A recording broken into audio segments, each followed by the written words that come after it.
Greetings, dear judges and inventor friends. I'm Kailash Lim, a primary 6 Singaporean living in Indonesia where my parents are working. My life here is fascinating, but I've also had some eye opening experiences. Let me share one with you. You've probably heard of great mountains in Asia like Mount Fuji, Mount Kinabalu, and also the Himalayan mountains. But have you heard of the giant trash mountains of Asia? And what if I told you there were thousands and thousands of them? Where I live, Indonesia is one of the world's largest producers of waste. Most of the waste here isn't well managed. Waste sorting is extremely difficult to organize, so it's mainly just dumped directly at landfills or dump sites, scattering an endless chain of trash mountains across the archipelago. In these landfills, heat and methane gas build up, leading to fires from spontaneous combustion. Last year, 30 of the biggest Indonesian landfills caught fire, and sadly, some lives were also lost. Most countries around the world frequently experience landfill or waste heat fires, even Singapore, especially in Tuas. What's more, 11% of global warming is caused by methane gas from landfills.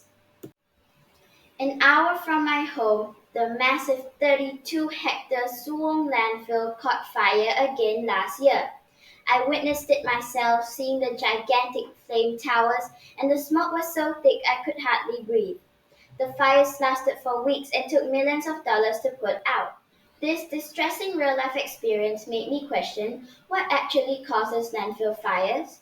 Could I, a single student, possibly create a solution to mitigate it? By studying many scientific papers and videos, I analyzed current solutions around the world, checking their methods and logistics involved. I learned that to prevent fires, landfills need to be covered up daily with a physical barrier on the top surface to prevent oxygen from entering. I also learned that compost is one of the more effective materials to do this. Ideas for a daily compost cover kept popping up in my mind, so I developed an online questionnaire to interview a panel of experts in this field. These include microbiologists, a hazardous material specialist, a materials engineer, an environmental engineer, and many more. Integrating their feedback, I invented MethanoPops Compost Bio-Cover.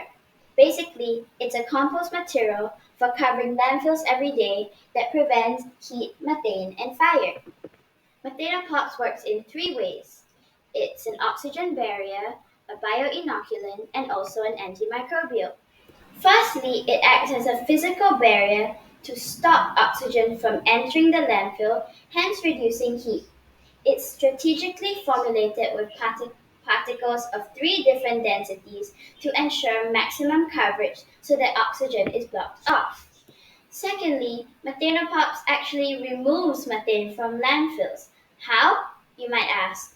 Well, this is the part of my invention that I love the most, bioinoculation. MethanoPops is packed with methane-eating microbes that chomp on methane as their yummy source of food.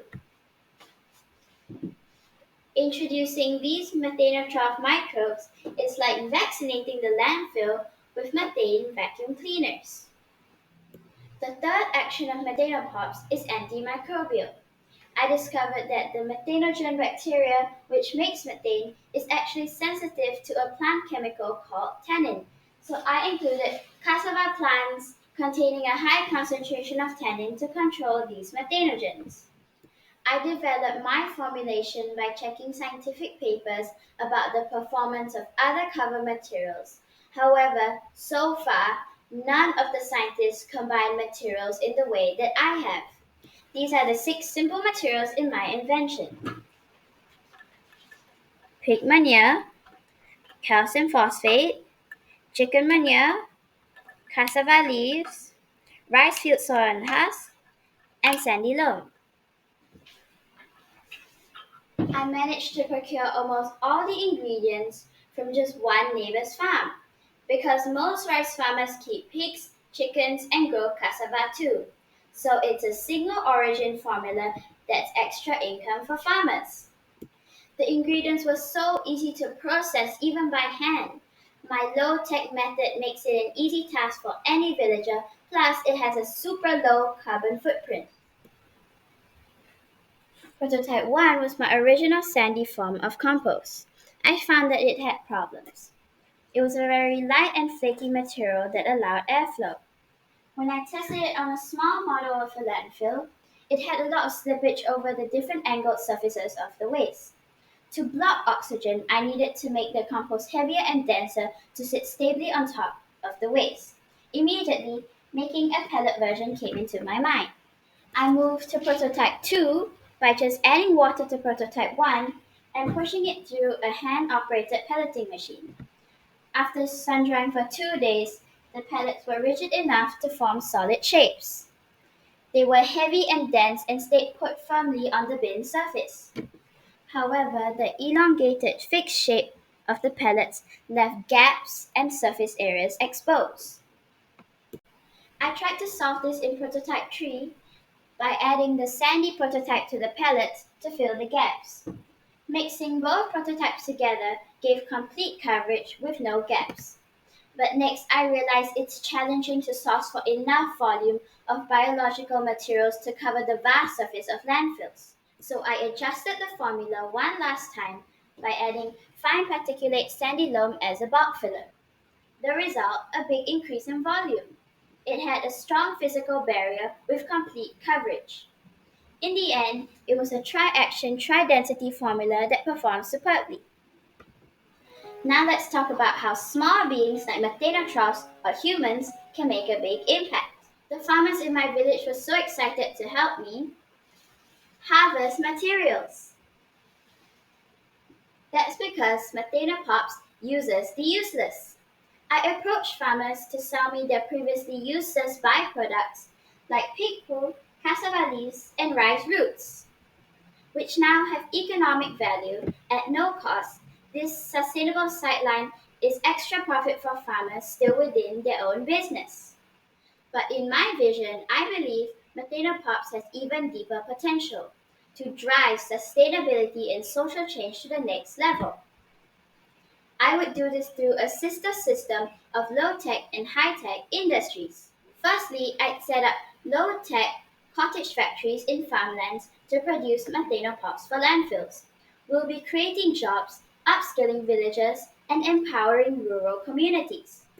Next, a high tech sister bio facility can be built right next to the landfills.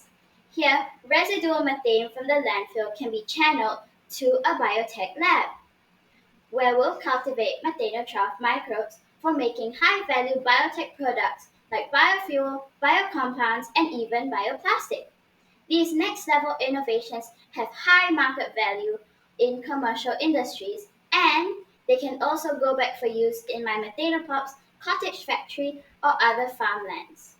Imagine bioplastic to package my MethanoPops or bioprotein to make feed for the pigs and chickens who will give us their waste.